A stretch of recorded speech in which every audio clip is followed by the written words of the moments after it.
Right. We're gonna need a young priest and an old priest. The power of the franchise compels you. Yes, once again, the Exorcist franchise has spawned another sequel, and this time it actually respects the original. Exorcist Believer, the latest installment of the roller coaster that has been the Exorcist franchise, starting with the phenomenal first film, the bonker second film, the meh third film, and the two versions of the prequel, which were okay but not the best. This one, the demon is double trouble because it has possessed two girls, and the dad of the one girl and the family of the other girl have to band together with people of various faiths that are close but not quite identical, and even the mother of Linda Blair's character from the first film to try and combat this thing and send it back to the pit.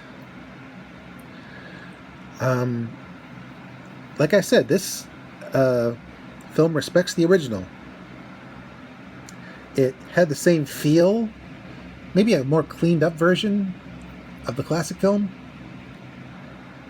The two girls are phenomenal. There are parts when they are just terrifying and despicable, but when the girls break through the demon's influence, you feel for them. You want them to be okay. And yeah, they were very compelling.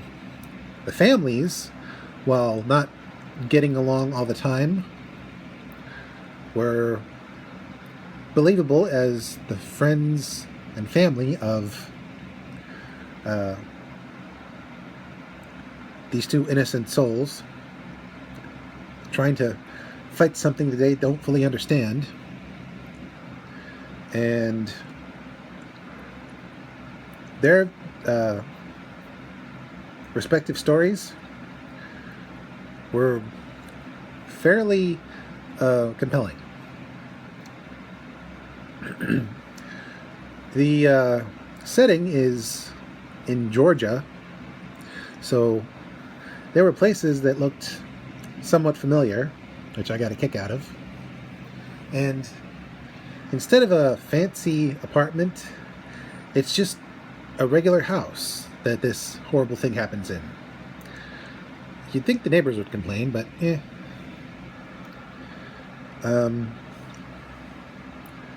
setting was very natural. I believed that this could happen down the block from where I live. And some of the themes in the story were very noteworthy. Mainly it's having to deal with loss and how creatures like what's possessing the girls knows things it shouldn't, but it uses them as weapons only. And you see these people laid bare and emotionally flayed. And that really helped the performance of the actors. Or it was helped by the performance of the actors. Like I said, Reagan's mom comes back, and she is as emotionally invested as ever. She lent real gravitas to the story, and let's just say her overall arc was fairly I hate to keep using this word, but compelling. The whole thing was just compelling. The power of the movie compelled me. Anyway, the music, the classic Exorcist theme, Tubular Bells, I believe they're called. It came back with a vengeance. It was great to hear it again. And they used different, like, octaves or, like, different instruments to play it at different times. And that really helped the overall theme song, the overall soundtrack. And during the end credits, they even added a bit of lyrics to the end, which really helped modernize the classic song, but in a good way. Though the one that they used to play during the Sirius XM Halloween radio, that's still my favorite. But this version was good too. Overall, this really brings the franchise up a level, close to where the original movie set it.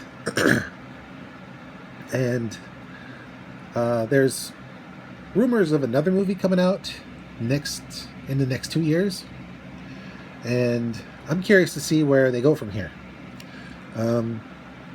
Let's just say some of the setup is intriguing, and I'd very much like to see where this story can go from here, especially with the outcome of this film.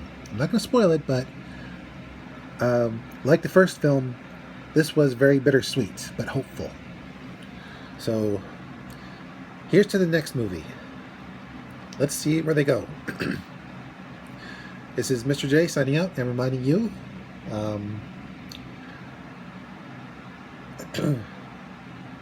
never eat pea soup when you're feeling a little demonic, because that's not staying down.